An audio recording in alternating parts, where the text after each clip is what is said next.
How's it going, everybody? Thought I'd show you some stuff that I've been working on here.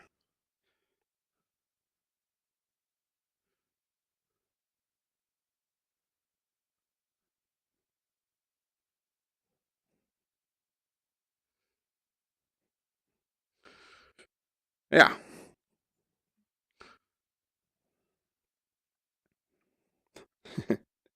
um, yeah. So when I started getting into some of the VR stuff, I noticed that there's not really control libraries to really just leverage right off the bat.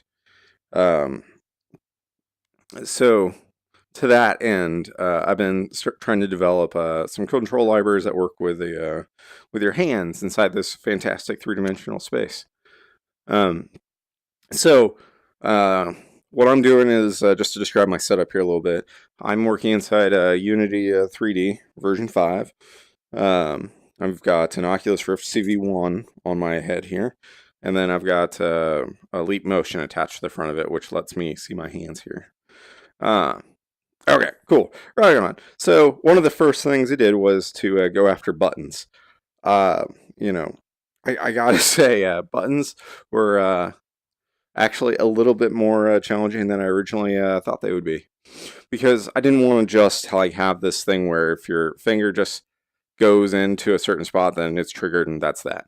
I wanted to have some more feedback loops. So you can see my button here.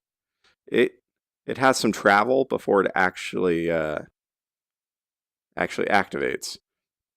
So that was important for me because inside VR, you don't really have that feedback loop from your fingers touching something. So with this, you can say, oh, yeah, it's right there, and then decide to hit it or not.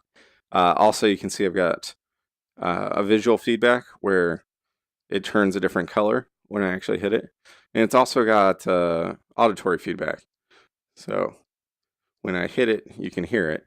One of the fun things about this is because it has this travel, I can actually determine velocity. So you might be able to notice that if I barely hit it, the clicking sound isn't very loud. But if I hit it fast, the clicking sound is loud. It's because I'm measuring velocity. But anyway, buttons, they're fun. Um, Exciting. I ended up taking quite a few different approaches until I settled on this one. Uh, so in addition to buttons, I've got this blue area thing here that I'm calling a grab box. So if I put my hands inside there and make a grab gesture, I can pick up my work surface and move it around. Um, I've also got that attached to these control surfaces here so that I can reach in, move these things around to wherever I see fit. Um, so I like this notion. I don't necessarily like how they kind of go off kilter on me pretty often. That's partially due to just the lack of the accuracy of the input, but definitely still interesting. I really like being able to just arbitrarily organize things as I see fit. So anyway, that's control boxes. On top of control boxes, let me get that out of the way. I've got these little sliders here. So this one I'm using to control brush size. So these are interesting. I've done a couple different versions of this. This one is physics based, and I like it because you can kind of just hit it and knock it all the way up. You can give it a little nudge and just send it a little bit up, or you can actually sit here and go to a specific spot. And I gotta say, it's actually just a little bit of fun to just kind of play with it. But anyway, so that controls brush size.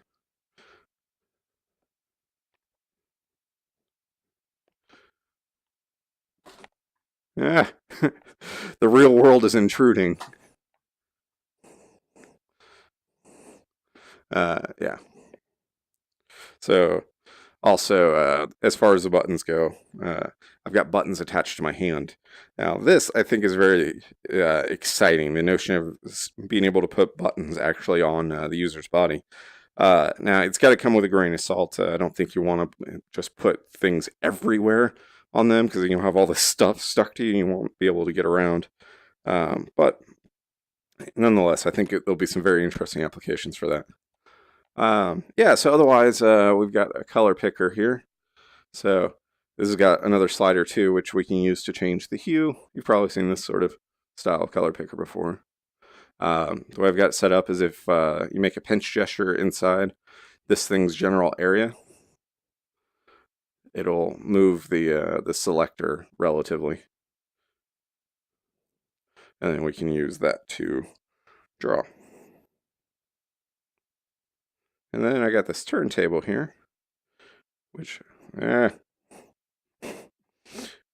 I'm finding to be a little bit funny. Like I find myself inadvertently triggering it from time to time, so I'm still working through that. Let's see. Make a moon bounce or something here. So that's fun. One of the fun things I actually did find from the turntable is because I can give it a spin. It's kind of fun to just draw with it while it's spinning. But the way I've got it set up right now is it slows down. You know, it comes to stop. So I've got this little turntable friction control here, which controls how quickly it slows down. So if I turn the friction all the way up, you can see it slows down almost immediately.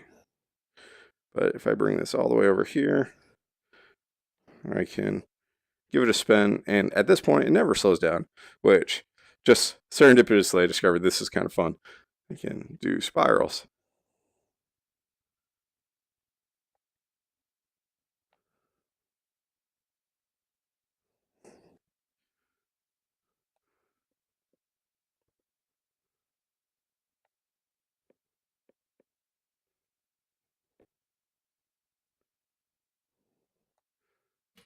Yep. Which, like I say, I just I just think that looks cool. So anyway, so the point of all this is I'm trying to build up this control library so that I just have some of that basic stuff that you normally would take for granted, like buttons and the ability to move windows around and pick colors and stuff.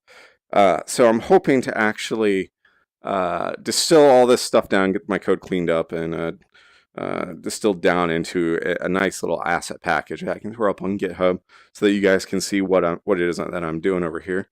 And then you can check out the code and you can see the approach that I'm taking, maybe use it, and maybe just figure out a better way. And then, maybe let me know when you find the better way. But in any case, I just thought I'd show you guys what's cooking over here. Talk to you later.